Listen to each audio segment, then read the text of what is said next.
বন্ধুরা আসসালামু আলাইকুম। দেখতে দেখতে চলে এলো পহেলা বৈশাখ। একদিন পরেই পহেলা বৈশাখ। তা বৈশাখ মানেই ইলিশ। ইলিশ না খেলে তো পয়লা বৈশাখ করাই যায় না।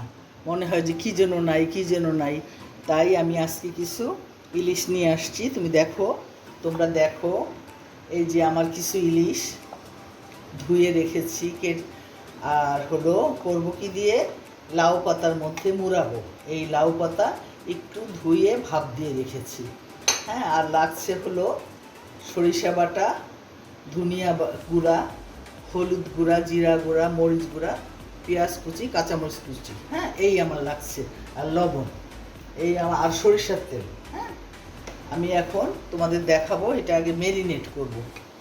মেরিনেট করে রেখে তারপরে আমি পাতায় মোড়াবো। ঠিক আছে? মাছগুলো বেশি চিকন করে কাটা, আস্তে আস্তে ধরতে হবে।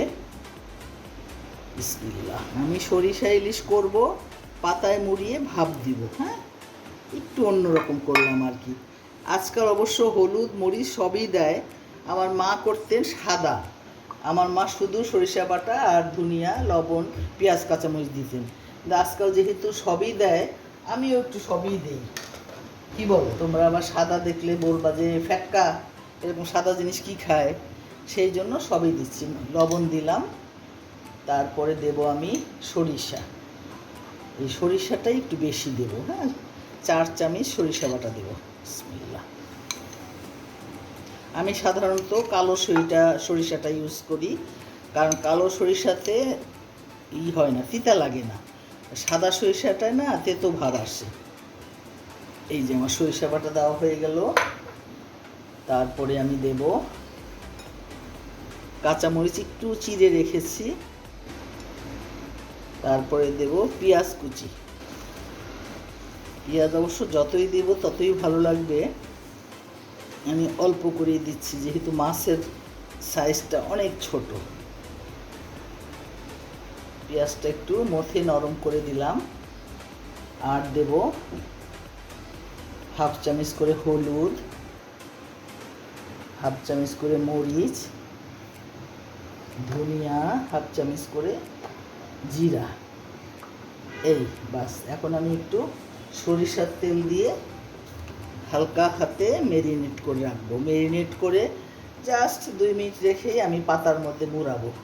আমার গাছের লাউ পাতাটা আমি তাজা তাজা ছিঁড়ে এনে ধুয়ে একটু ভাপিয়ে রেখেছি, যাতে মুড়াতে কষ্ট না হয়।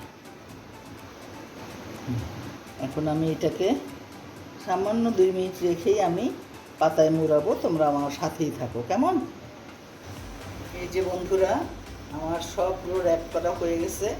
এখন আমি প্যানে একটু সরিষার তেল দিব। এই যে এই তেলেই আমি হালকা আছে আস্তে আস্তে করে ভেজে নেব।